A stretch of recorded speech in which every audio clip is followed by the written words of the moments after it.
Hey, everybody, and welcome to episode 30 of the Yinzhers podcast. I am Jordan DeFigio here with my co-hosts Samantha James and Morgan Urtso. We won. We won the game. We what won is that yesterday. word? What is won? What does that mean? Can someone explain? It's a number.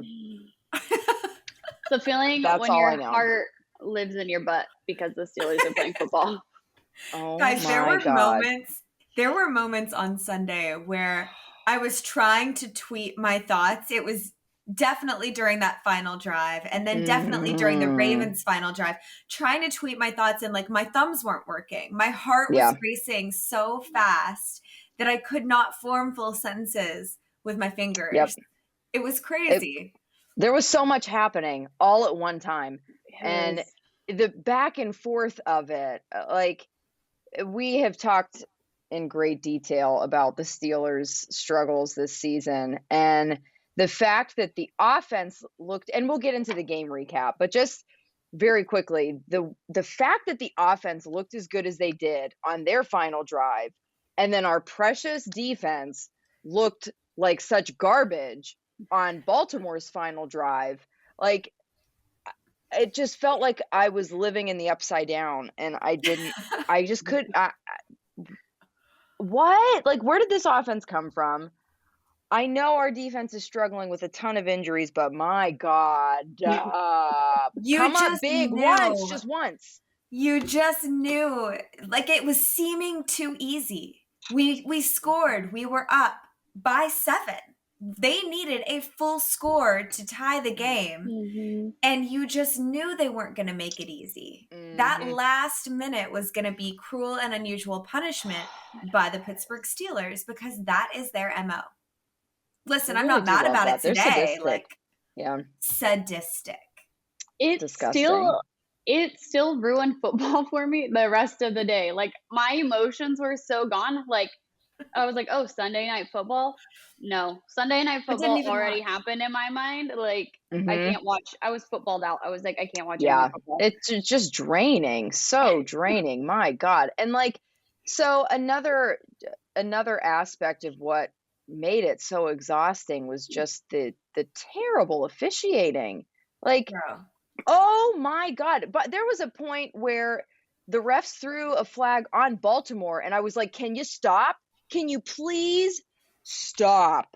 This is unreal. Give it a break. Let them play football. Oh my God, because not only were they calling things every other down, they were totally off base most of the time. It was just insane.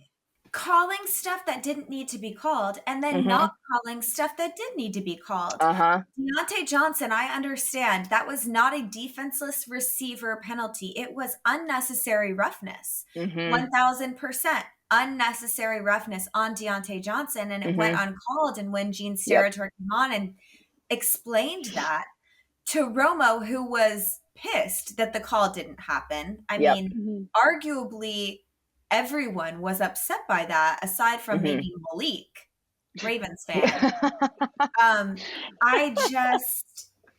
It was blatant, like non-call after non-call, and then call after call that just went against us. And I mean, oh my God, I'm never gonna say that we lost because of the refs, because I think that good teams compensate. And, you know, every team overcomes shitty refereeing in this league, but it's not going to change, and it's not going to get any better. And we harp on this all the time until the league does something to hold these referees accountable. We're just going to keep seeing these bullshit calls and these non-calls. TJ Watt in a chokehold on that final Ravens drive is the only reason they got to miss that 2-point conversion. Like they wouldn't have even gotten there had the call been made. So at one point I was like, I want to turn this game off because I felt like there was no way we could beat the Ravens and the refs. Right. And that's the first time I've ever felt like that. Like I know there's been very strong cases of like really bad calls that have, you know, changed the outcome of a game, but this felt like it was flag. I was like, we're never going to fucking finish this game anyway. Second of all, we're never going to beat the refs. Like when that call got reversed, when the catch got reversed and said it wasn't a catch, I was like, how? There was not enough evidence to overturn that was not a catch. And how many times have we seen a ball just move a little bit underneath the receiver and they come back and say there's not enough evidence? Right. And you know what you said, and it's absolutely accurate. Every team has to overcome shitty officiating. That is accurate, but that should not be the case. Exactly. In what other field in the world would that be acceptable? Except maybe at McDonald's. Like fast food, I could see people putting up with a lot of crap because they're desperate for employees. So is the NFL that desperate that they're employing these garbage referees? I don't understand. They make a ton of money. They make a ton of money, and they can't even uphold the law of the land. My guy, you got hit, and it wasn't until that referee got carted off the field that the bad calls just miraculously, poof, disappeared. Listen, I'm not saying there's a conspiracy going on, but the only thing that makes sense, because I don't think they're that stupid, is that there's a conspiracy going on. Like, nothing else makes sense to me. Honestly, and it feels like one of those situations where like the simplest explanation is probably the right one. There is no way that all of these people are just that bad at their jobs. Right. Because they like, I was watching the Bengals Chargers game, and in a span of 5 minutes, I put the game on, I was watching it, and it was like a circus. The guy, like the Chargers intercepted the ball in their own end zone. The Bengals were marching, and this ref comes out, and he's like, after a flag had been thrown, and he said the ruling on the field is a touchdown. And he held up his hands, and then he was like, no, wait a minute. The ruling on the field is an interception and a touchback. And I was like, oh my God, what am I watching? What is happening? How? I swear they're all on LSD. Like, you guys are tripping. Like, I wonder if they have weekly reviews of the calls that they make, and they just have to sit there and be like, wow, I'm a fucking idiot and I don't know shit about my job. Because if I made errors like that at my job, I would not have one. Oh my God, can you imagine that in like the medical field? Like, oh, well, every doctor has to overcome a shitty nurse. Are they going to give your patient the meds? We don't know. Is this the right one? I don't know. Oh, good luck. It's unbelievable. And I honestly think that they don't have these reviews, Sam. I think that they don't look at these bad calls that they're making or the non-calls that they're making and say, okay, this is what you could have done better last week. X, Y, and Z. You missed these calls. Because if they were doing that, then there would be a barometer for improvement, and there would be parameters set that if you do not meet this mark, you're fired. And we don't see these referees fired. We don't see them penalized. It makes me believe that there's no standard that they're being held to. There's no incentive to make the right call. It's literally just a free-for-all. Yeah. Is there even a rule book anymore? I feel like it's a lawless wasteland. Like, what? And I will say, like, while we're talking about the referees and the penalties, I'm so impressed with the offensive line and their discipline this past game. And I'm not even just talking about their play, because while it did significantly improve, and like, shout out John LeGlue, because OMG, but the lack of penalties that the offensive line committed, that's something we're not used to this season. So like, props to them against a tough Ravens defense.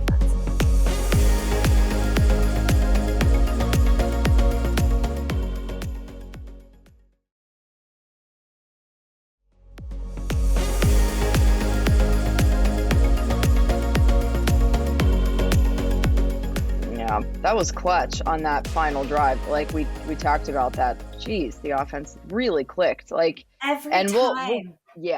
We'll get into that in a sec. One other thing I want to mention before we get into these the questions that we kind of have for ourselves. It was so beautifully sweet that the Ravens got that touchdown and John Harbaugh's cocky ass called the 2-point conversion and they missed it. This is shallow, but I was in my glory. It made it worth it that they did score again, just to watch that all unfold the way that it did and bite him in his dumb, smug face. It's so funny, Jordan, because when you say that, like literally as soon as we won, my mind was like, fuck you, John Harbaugh. Like, fuck you. Like, I was like, it felt so good. Like that.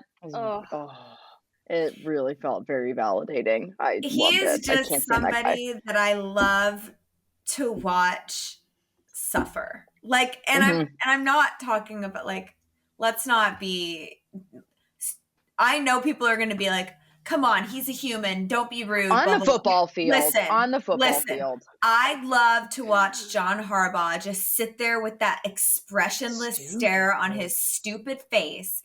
He and his brother both. They're both oh my God. I am not a Harbaugh fan by any stretch of the imagination. And listen, in his post-game interview, John Harbaugh said, the reason that I decided to go for 2 there was because we were essentially out of cornerbacks. Marlon Humphrey went down with a season-ending injury. Prayers for his quick recovery, of course. But he said we were out of cornerbacks, so it was kind of do or die. Listen, you either have faith in your team or you don't. Mm-hmm. Mike Tomlin would have taken the points there. I know it. Yeah. Mm-hmm. Yep. I know he would have. Because he has. We know you get the points from Mike Tomlin. Even after a Chris Boswell missed PT. Like, we know that Mike Tomlin would have trusted his kicker to get the points. And listen, Harbaugh, your kicker is Justin Tucker. Yeah. Maybe the only kicker better than Chris Boswell. Yep. Like, make it make sense. Yeah. It doesn't make sense, because if that's your logic for going for 2 to beat the Pittsburgh Steelers with 12 seconds left in the game, are you implying then that you have no faith for the rest of your season? Because the Steelers are hardly the toughest team that you're going to face down the stretch. Like, we all know, I don't think this win means that the Steelers are a good team. I think Super Bowl. Super Bowl or bust, right? But like, it blew my mind that happened, and also just made me very, very, very happy. I loved it. It was just sweet, like poetic justice. Yeah. I love it. That face, just the defeat on his face will be burned in my memory forever. And I'm gonna look at it off on of it. Can we put that on a shirt? Can we just put that on a shirt? Sam, such a good idea. God. Yes, we're doing it. Like, when I saw the little clip of it last night, like I was watching a video and I saw his face and I was like, I need to screenshot that and just post it because it's so great. This. Yeah. Sam so much serotonin. And said, caption this. Oh my gosh, it was just serotonin rush to the brain. Right? When I'm feeling sad, I'm just gonna throw that t-shirt on and just be like, I feel so much better now. Comfort. Honestly, I still cannot believe that they won. I was expecting a loss. I was expecting it to be closer than the Bengals game, but I was still expecting a loss. But what does this win mean for this specific team of guys that they have that they're putting out on the field, and for Ben Roethlisberger? Sam, what does this mean moving forward? Oh my gosh. A lot. The AFC North, I still think, is up for grabs. I really do. Mm-hmm. I don't think that there's one team that you can look at and be like, oh, they're out. Like, so I think that gives them hope. Yeah. Morgan, what do you think? I agree, and especially for Ben. I mean, that was the 10th game-winning drive that Ben has conducted against the Ravens in his career. The 51st total of his career, tying Tom Brady. So, I mean, to say that it was special, to say that it was emotional, I mean, those feel like understatements. For Ben, that was his way of saying, listen, I see all of you doubting me. I see you, Ryan Clark, telling me that it's time to step down. It's time to take a seat. I see you questioning my ability to still play this game and still be vintage Ben. And so that's exactly what he did. That's exactly what he did on Sunday. And we saw life in an offense that has been lifeless. We saw fire in a defense that had no fire last weekend. Like, it was a stark difference, Sunday versus the Sunday prior. I mean, those are two completely different teams. And I don't know if Mike Tomlin played music at practice or what it was, but something lit a fire under their asses, and they proved they can compete in this league at the highest level against anybody. I think Lamar is a very capable quarterback and a very capable leader, and they have some playmakers on that team, and we still came out with the win. And that just, it speaks volumes. Yeah, this team looked tremendously different from the team that played the Bengals last week. They were ass trash. Dick, honestly. Like, it was rough last week. But even looking within the game yesterday, the Steelers were always in it. They never really let Baltimore take control of the game. But looking at the offense of that final drive, kind of like we talked about already, as opposed to the offense that had been playing the rest of the game, it was a very noticeable difference even within the game itself. And I think we know the reason for that, because obviously Ben was the one calling the plays on that final drive and not Matt Canada. And I think for me, at least as an individual, I was concerned earlier in the season when it seemed like, okay, yeah, Ben, obviously physically, he's almost 40. He's not able to do some of the things that he was able to do when he was in his mid-20s. It just makes sense. But when he started to look a little bit dull mentally, that was when I was concerned. However, when Ben takes charge of the field and the offense, he knows exactly what he's doing. It just seems like there's a disconnect between Matt Canada and him. There's a huge difference in play calling, and you can see it clear as day. There's a difference in the effort that the offense puts out there when Ben is calling the plays. So, Morgan, what do you attribute that to? Is it just that Ben knows the offense better? Is it that Matt Canada is a bum? Like, why is there such a difference? You know, I'm never going to miss an opportunity to call Matt Canada a bum. So, yes, that's part of it. But I think, and Deontay Johnson said this in a presser. He said that on that final drive, when Ben was the one calling the plays, Ben was being Ben, like we love to say. He was comfortable. He knew exactly what he was doing. He could make adjustments that he needed to make because he's reading these defenses the way that Ben knows how to read them, because he's been doing this a really long time. And Deontay said, not taking anything away from Matt Canada, but we're comfortable when Ben's calling the plays. And do you know what I attribute that to, that level of comfort? They trust Ben. The receivers, the offense, they trust Ben to make the right calls at the right time because he's their quarterback. And he has been their quarterback for a hell of a lot longer than Matt Canada has been the offensive coordinator. Oh, my God. And aside from that, Deontay was vocal in saying, we prefer to have Ben making the calls. And it's like yesterday, every single time they went hurry up, every single time they went no huddle, it was successful. And listen, I'm not saying do that for the entirety of a game. You can't run a no huddle for the entire game. You can't do that. But I feel like when you're looking at time of possession, the Ravens possessed the ball in the first half for like 85% of the time. That's minimum. It's got to be more than 85%. And not only is that kind of a knock on our defense a little bit, they're just very inconsistent, but it is what's the word I'm looking for? It is an indictment on Matt Canada's ability to call an offense, at least call a Ben Roethlisberger-led offense.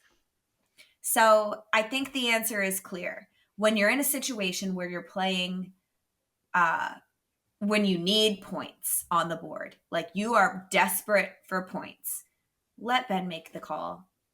Canada, if we're up a ton, which we're never going to be, if we're up a ton, Canada can just get cute with it.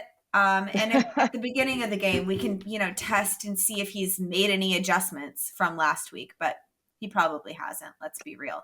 Yeah. It's just like the tangible difference when Ben is calling the plays and Ben is making the decisions versus when Matt Canada is making the decisions. You can't make an argument for Matt Canada at this juncture. So Sam, what is the likelihood of them actually turning to Ben as the field general? Like, because we've seen them shift into no huddle before, very, very briefly, and then just abandon it completely and then disintegrate. So do you think that this could be like a turning point, or is this just another, flash in the pan?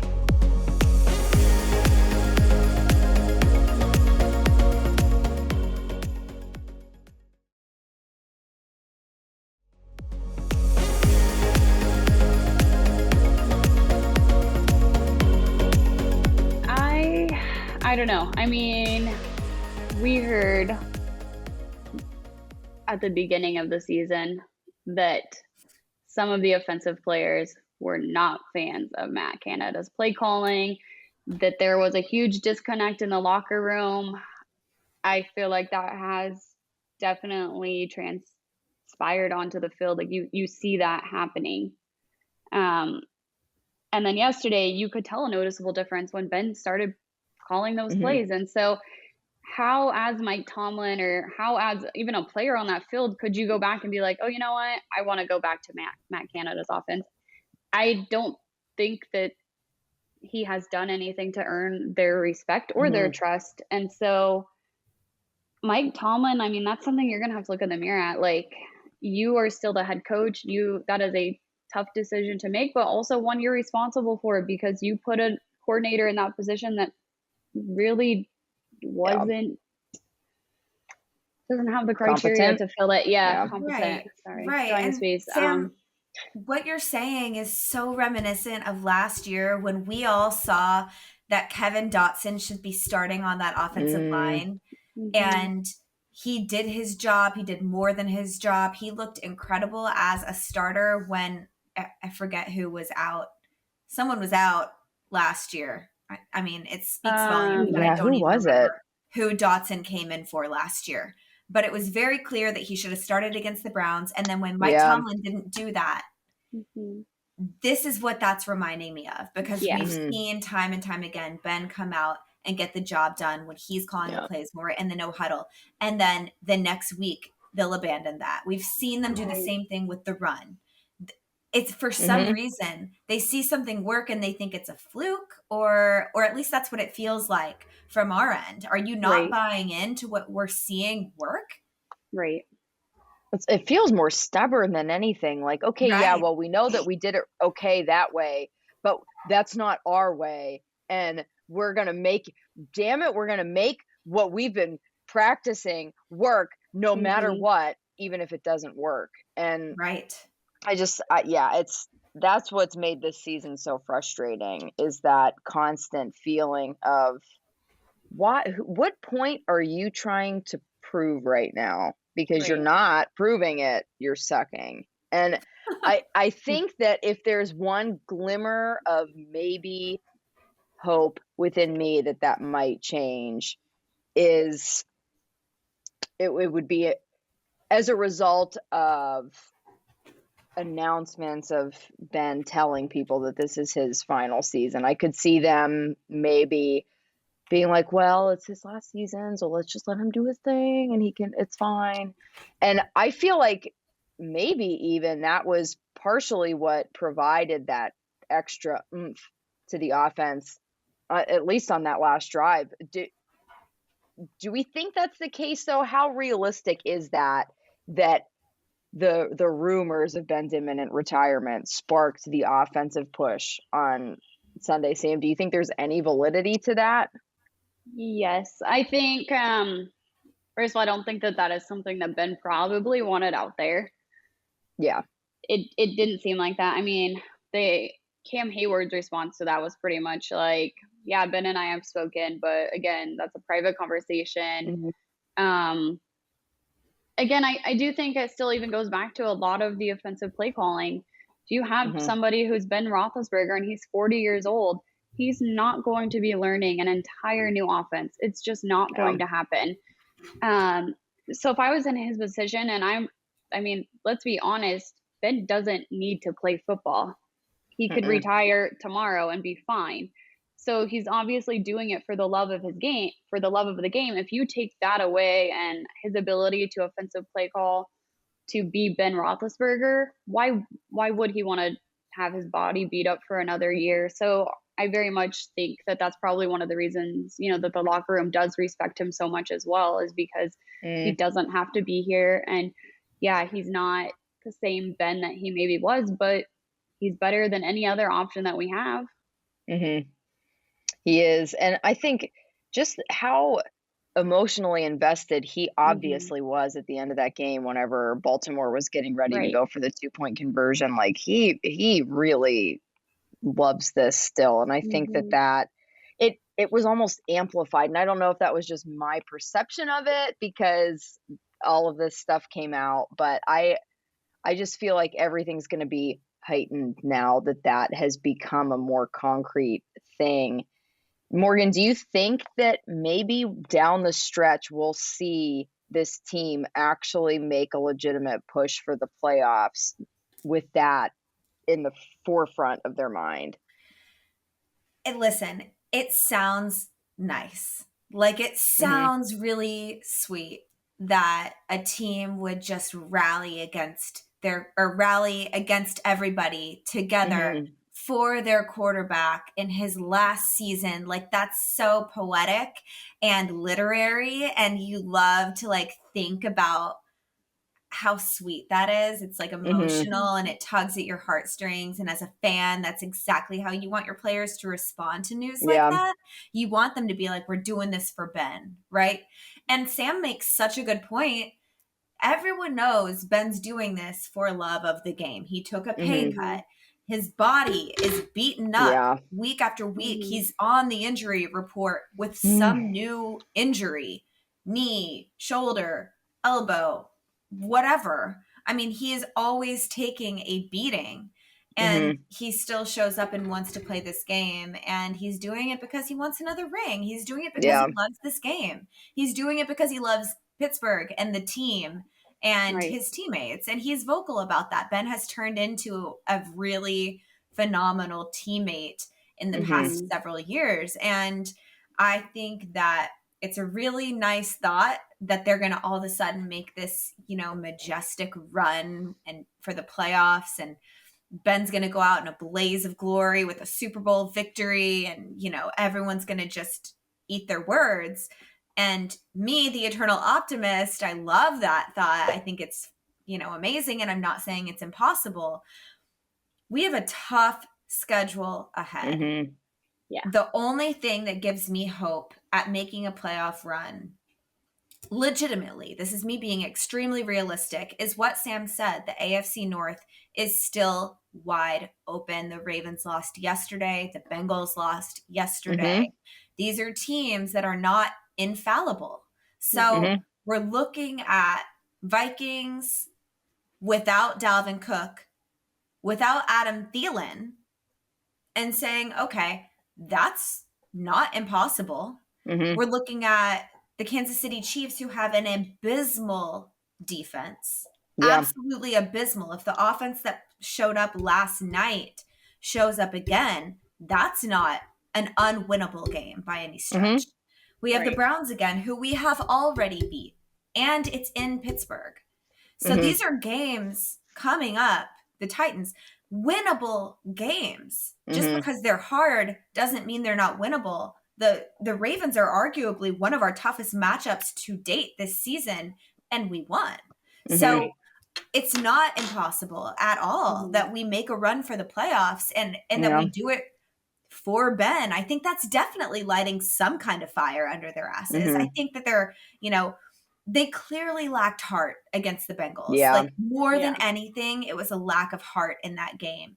They quit so early in that game, and it could not have been more obvious. You have guys like TJ Watt, Cam Hayward, Najee Harris, who are playing this game with such fire and ferocity and a will to win that it's kind of rubbing off on others. And now this rumor that Ben's going to be leaving, like I could definitely see the guys saying, let's do this for Ben, like, and their heart being in it a little bit more.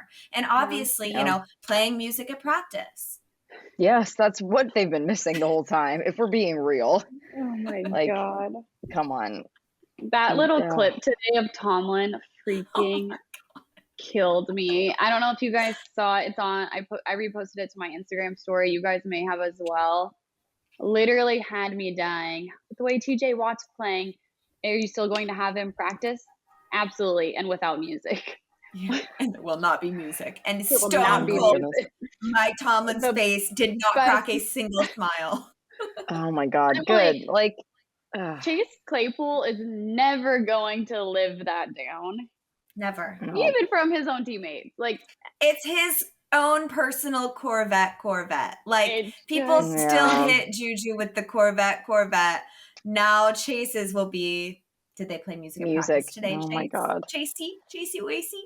Oh Lord. Well, hopefully he can at least like take it in stride, because that was he will. That after after that game I was like, can you please learn to not talk sometimes? I thought Cam Hayward might kill him. Like Cam Hayward was like literally like when someone told him that Chase Claypool said that, he was like, did he really say that? Like if he did say that, like you could tell he was not happy. Oh my God. Especially after that loss, like that embarrassing loss. Some players definitely took that to heart more than others, Cam being one of them. I mean, you can't say something so shallow after a game like that. You just can't. You got to dig a little deeper, brother. Like, come on. Oh my God. Yeah. Fake it if you're not feeling it. Please. Just read the room. But that's okay, because that was last week and this is this week. And we won. And we won. You know what? We freaking won. That's what matters. It's so hard to get excited about a win like that because we play again in 4 days. Like, oh no, my team. Oh Lord, I'm and you just like don't have the normal plug like them in time charge. To get our hearts back to full health before Thursday. Good Lord. I hate Thursday night football, if we're being completely honest. I do too. It's not my favorite. Just I hate it. That's so dumb. It's so dumb. And then we have 2 games in this 1 week period, and then we have to go from Thursday to Sunday without football. And it's like, oh my God, who decided that this was a good idea? It's a really stupid idea. The TV networks. Yeah, the NFL. Freaking NFL garbage. Better news, fun news. We're still doing our jersey giveaway. It's still open. It's still active. We're going to be doing that for the next week or two. But if you know somebody who is deserving of a jersey, maybe can't afford a jersey, we are quickly approaching Christmas. You can nominate them. You can reach out to us. We're going to actually just set up a business Venmo for that, if you would like to donate, so that we can just get as many jerseys as we possibly can for people. We obviously, I love jerseys, and I love finding ways to get people jerseys because they're awesome. And there is just something really cool that happens when you get the jersey of a player that you love, like a different level of connection. And we want to make that possible for people. So definitely check that out. All of the information is on Twitter. We'll let you know when the hard cutoff point is, but we're going to be getting some jerseys in January for the Browns game and distributing them to I'm not sure, we haven't decided yet, but we're gonna figure all those details out. But most likely Pittsburgh Children's, but yes, up in the air. Yeah, but it's gonna be great. It's awesome, and we're so thankful to all of you who have contributed and donated. And I'm gonna cry giving those jerseys away. Yeah, I literally cry. Yeah. I'm so excited that we're able to do this and that so many people want to play a part in it. I mean, I'm kind of blown away by just the generosity of Steeler Nation, the things that we have seen You guys step up for time and time again. The money that you donated to Around the 412, to Rockin' Around the 412 this year was, I mean, more than $8,000. That's phenomenal. Amazing. And the things that Zach and Tyler are able to do for these families, it makes me, I'm tearing up just thinking about it. So, you know, however small a part we can play in making someone's holidays a little brighter, we're all about it. Yep.